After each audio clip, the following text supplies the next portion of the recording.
totalmente camuflajeado.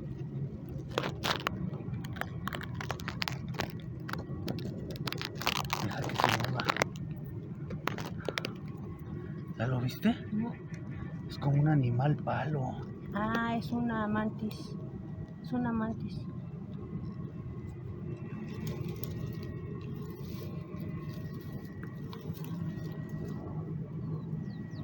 Ah, sí, es una. Ya la vi ahora sí. Es una mantis. Palo, precisamente como estoy diciendo.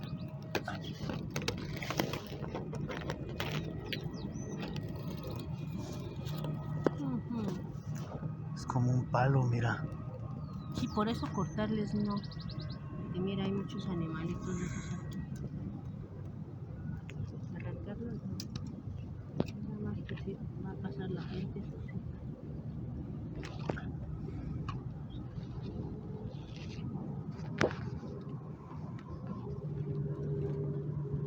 Pero yo estaba viendo los huesos aquí abajo. ¿Son huesos? No, ¿verdad?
Como si son las de estación, ¿verdad? Casi.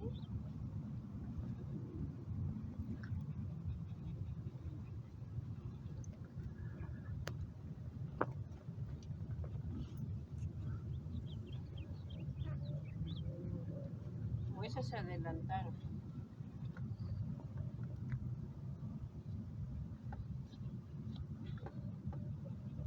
Quiero ir a Xochimilco al Clemonito.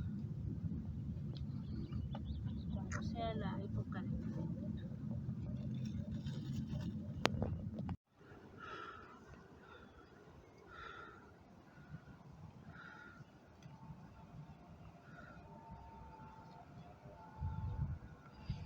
Eso que ven ahí es agua súper transparente. Es agua muy, muy bebible. Está muy, muy transparente. Bueno, no sé si bebible, pero está muy limpiecita.